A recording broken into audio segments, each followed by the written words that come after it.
আসসালামু আলাইকুম। শিক্ষামন্ত্রীর পদত্যাগের দাবিতে বিক্ষোভরত শিক্ষার্থীদের মধ্য থেকে স্লোগান উঠেছে, তুমি কে আমি কে, ফার্মের মুরগি ফার্মের মুরগি। কেন এই স্লোগান? এই স্লোগান শুনলে তো আমাদের পিলের চমকে ওঠে। নিশ্চয়ই কোন দিকটাকে ইঙ্গিত করতে চাইছি বুঝতে পারছেন।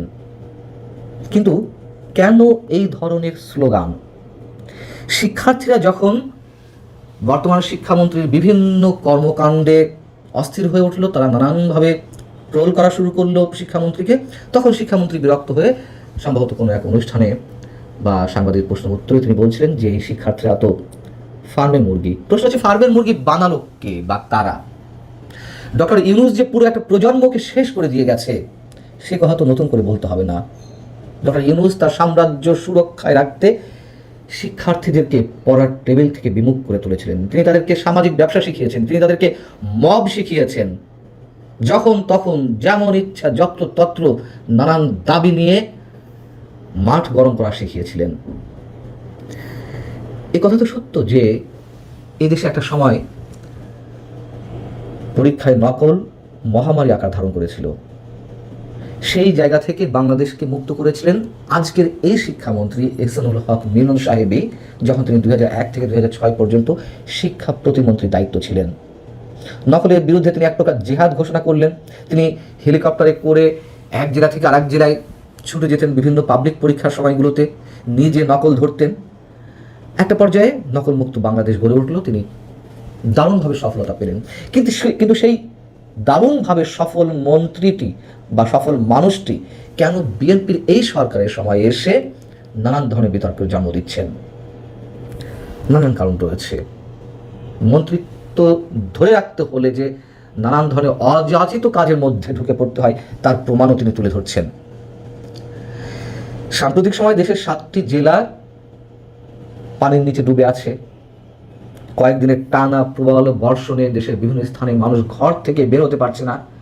তখন এইচএসসি পরীক্ষার্থীরা নানান ধরনের প্রতিবন্ধকতা ফেস করে পরীক্ষা কেন্দ্রে গিয়ে পরীক্ষা দিতে বাধ্য হচ্ছে। এর মধ্যে অনেকেই নিশ্চিতভাবে পরীক্ষা অংশগ্রহণ করতে পারেনি। খুব স্বাভাবিকভাবেই ছাত্রদের পক্ষ থেকে দাবি উঠল যে পরীক্ষা পেছাতে হবে, কিন্তু কর্ণপাত করেনি সংশ্লিষ্ট কর্তৃপক্ষ। শিক্ষামন্ত্রীও অনড় রইলেন। প্রতিবাদে আমরা মঙ্গলবার দেখলাম সারা দেশের শিক্ষার্থীরা ফুঁসে উঠল। রাজধানী সহ বিভিন্ন জেলায় শিক্ষার্থীরা বিক্ষোভ শুরু করলো, অবরোধ করলো। তারা যে দাবিগুলো তুলে ধরেছে তার মধ্যে এক নম্বর হচ্ছে দুর্যোগপূর্ণ পরিস্থিতি পুরোপুরি শেষ না হওয়া পর্যন্ত এইচএসসি এবং সমমানের পরীক্ষা স্থগিত করতে হবে। দুর্যোগপূর্ণ আবহাওয়ার মধ্যে 13 জুলাই অনুষ্ঠিত পরীক্ষা বাতিল করতে হবে এবং পুনঃ পরীক্ষার ব্যবস্থা করতে হবে, তার কারণ অনেক পরীক্ষার্থী এটিতে অংশ নিতে পারেনি। 3 নম্বর হচ্ছে আগামী 24 ঘন্টার মধ্যে শিক্ষামন্ত্রী এহসানুল হক মিলনকে পদত্যাগ করতে হবে। ছাত্রদের এই যে দাবিগুলো সবগুলোই কি অযৌক্তিক? আমি বলছি না যে তাকে পদত্যাগ করতেই হবে, কোনো ধরনের অভিযোগ উঠলেই যে পদত্যাগ করতে হবে এমন কথা নেই। যদি আমাদের পার্শ্ববর্তী রাষ্ট্রসহ বিভিন্ন রাষ্ট্রে বিভিন্ন সরকারের ক্ষেত্রে এ ধরনের অনেক এক্সাম্পল রয়েছে। কোনো মন্ত্রীর বিরুদ্ধে কোনো ধরনের অভিযোগ উঠলেই তিনি তার ব্যক্তিত্বের জায়গা থেকে পদত্যাগ করে বসেন। সেই প্র্যাকটিসটা তো আর আমাদের দেশে শুরু হয়নি। যাও, ছাত্রদের নিশ্চয়ই যে দাবিগুলো তার মধ্যে অন্যান্য দাবিগুলোতে যৌক্তিকতা রয়েছে, কিন্তু প্রশ্ন হচ্ছে যে কেন শিক্ষামন্ত্রী অনড় অবস্থানে রইলেন? কেন পরীক্ষা পেছাতে চাইলেন না? কি যুক্তি থাকতে পারে? হ্যাঁ, হতে পারে যেটি জানা যাচ্ছে যে তিনি সেশন জট কমিয়ে আনতে চাইছেন। করোনার সময় দেশে যে মারাত্মকভাবে সেশন জটে তৈরি হয় বিভিন্ন পর্বে বিভিন্ন ক্ষেত্রে শিক্ষা পর্যায়ে, মিলন সাহেব আগের জায়গায় যেতে চাইছেন। যেমন আগে এইচএসসি পরীক্ষা শুরু হতো এপ্রিল মের দিকে, সেটি এবার শুরু হলো জুলাইতে। এবং খুব স্বাভাবিকভাবেই যারা এইচএসসি পরীক্ষায় অংশগ্রহণ করছে তাদের মধ্যে যারা সফলতার সঙ্গে কৃতকার্য হবে তাদের একটা বড় অংশের টার্গেট থাকে উচ্চশিক্ষার জন্য বিদেশের কোনো শিক্ষা প্রতিষ্ঠানে গিয়ে ভর্তি হওয়া। এসব চিন্তাভাবনা ভালো, অবশ্যই ভালো, কিন্তু সেই চিন্তা ভাবনাগুলো কোন সময়ের ক্ষেত্রে প্রয়োগ করা হচ্ছে? ধরুন পরীক্ষা হচ্ছে জুলাই মাসে, এই পরীক্ষার ফল দেওয়া হবে কবে? আগস্ট সেপ্টেম্বরে। তাহলে সেপ্টেম্বরে সেশন ধরা হবে কিভাবে? আবার এই যে এইচএসসি পরীক্ষা অনুষ্ঠিত হচ্ছে, তার ফিজিক্স পরীক্ষার প্রশ্নপত্রেও ভুল ছিল। বিজ্ঞানের সাবজেক্টগুলোতে যখন পরীক্ষা অনুষ্ঠিত হয় তার আগে নিশ্চয়ই একটু সময় লাগে, বন্ধ দিতে হয়। এবার সেই প্রক্রিয়াটাও অবলম্বন করা হয়নি। এই যে নানান ধরনের অবিবেচনা প্রসূত নানান ধরনের সিদ্ধান্ত, তার জন্য দায়ী কে?